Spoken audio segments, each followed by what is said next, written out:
Israel और Hamas युद्ध में मंगलवार को गाजा पट्टी के अल अहली अरब अस्पताल पर मिसाइल अटैक हुआ, जिसमें करीब 500 लोगों की मौत हो गई। इस घटना की अंतर्राष्ट्रीय स्तर पर काफी चर्चा हो रही है।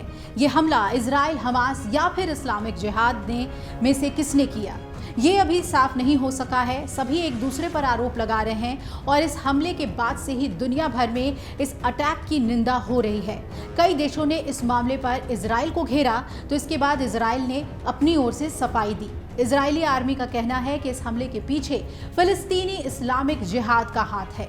उसने इससे जुड़े कई सबूत भी पेश किए हैं और इससे अलग हमास दावा कर रहा है कि यह हमला इजरायली सेना ने किया है। आइए जानते हैं कि आखिर किसका दावा सही है और किसका गलत। क्या कहता है इजराइल? तो इजराइल का कहना है कि अस्पताल पर विस्फोट फिलिस्तीनी इस्लामिक जिहाद यानी PIJ सशस्त्र समूह की ओर से लॉन्च किए गए एक असफल रॉकेट के गिरने की वजह से हुआ। इजराइल के प्रधानमंत्री बेंजामिन नेतन्याहू ने कहा कि IDF ऑपरेशनल सिस्टम के विश्लेषण से पता चलता है कि गाजा में आतंकवादियों की ओर से रॉकेट्स की बौछार की गई थी। ये तभी रॉकेट गाजा में अल अहली अस्पताल के करीब से गुजर रहे थे। हमारे साथ लगे कई स्रोतों से मिली खुफिया जानकारी से यह संकेत मिलता है कि गाजा में अस्पताल पर उन्हीं में से एक असफल रॉकेट गिरा और मिसफायर हुआ, विस्फोट हुआ और इसकी जद में अस्पताल आ गया। इजरायली सैन्य प्रवक्ता रियर एडमिरल डेनियल हगारी ने भी मीडिया को बताया कि हमले के समय PIJ की ओर से दागे गए रॉकेट्स में से ही एक रॉकेट अस्पताल पर मिसफायर हुआ। हमारे सैन्य ड्रोन फुटेज में अस्पताल पर हमले का एक फुटेज है। उन्होंने कहा कि अस्पताल में विस्फोट के समय इलाके में इजरायली वायुसेना का ऑपरेशन हुआ था, लेकिन ये एक अलग तरह के गोला बारूद के साथ था जो हमारे पास मौजूद अस्पताल के फुटेज से फिट नहीं बैठता है। अब दूसरे पक्ष की बात कर रहे हैं जिसके ऊपर आरोप लग रहा है, यानी कि PIJ ने इजराइल के आरोपों को खारिज किया है। उसका कहना है कि दुश्मन अपने झूठ गढ़कर और फिलिस्तीन में इस्लामिक जिहाद आंदोलन पर दोष मढ़कर गाजा में हॉस्पिटल पर बमबारी करके किए गए क्रूर नरसंहार के लिए अपनी जिम्मेदारी से बचने की पूरी कोशिश कर रहा है। दुश्मन की ओर से लगाए गए आरोप झूठे और निराधार हैं। हमास से जुड़े कुछ लोगों ने अल जजीरा को बताया कि इजराइल पहले भी ऐसे झूठे आरोप लगा चुका है। उदाहरण के लिए उन्होंने बताया कि हमारे सहयोगी शिरीन अबू अक्लेह की हत्या की घटना को लीजिए। उस रिपोर्ट में शुरुआती चरणों में इजरायलियों ने जेनिन शिविर के लड़ाकों को उसकी मौत के लिए जिम्मेदार ठहराया था। बाद में उन्होंने स्वीकार किया कि हाँ, उन्होंने ऐसा किया है।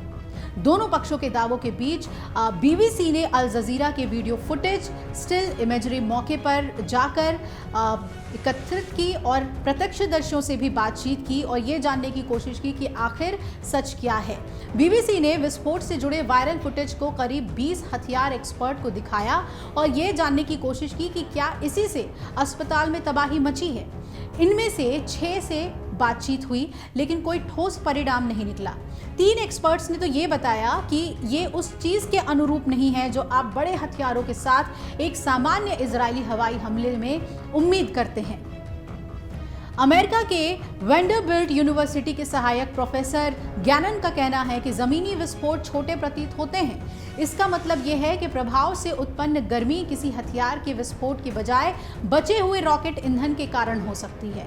अब यूके के रॉयल यूनाइटेड सर्विसेज इंस्टीट्यूट के सीनियर रिसर्चर ब्रांक ने इससे सहमति जताई और उनका कहना है कि सबूतों से ऐसा लगता है कि विस्फोट एक असफल रॉकेट के कार पार्किंग एरिया में गिरने के बाद हुआ, यानी कि मिस फायर हुआ। गैनन ने आगे ये भी कहा कि जो फुटेज वायरल हो रहा है उससे ये साफ नहीं हो पा रहा कि वो अस्पताल को ही लक्ष्य मानकर किया गया था। आकाश में जिस तरह से रॉकेट चमकता हुआ दिख रहा है उससे संकेत मिलता है कि रॉकेट का इंजन बहुत ज़्यादा गर्म हो गया और उसने काम करना बंद कर दिया और जाहिर तौर पर वो मिसफायर हुआ, जिसके जद में अस्पताल आ गया। दोनों पक्षों की तरफ से अलग अलग बात कही जा रही है, लेकिन इसका खामियाजा भुगता मासूम लोगों ने, निर्दोष लोगों ने। अब सवाल ये है कि क्या जो इस घटना के पीछे असली विलन है उसने सबूत मिटाए हैं, क्योंकि अभी भी वहां पर कोई ऐसा साक्ष्य नहीं मिला है जिससे ये पता चले कि जो विस्फोट हुआ वो इजरायली मिसाइल से हुआ या फिर हमास या फिर PIJ के रॉकेट से या मिसाइल से।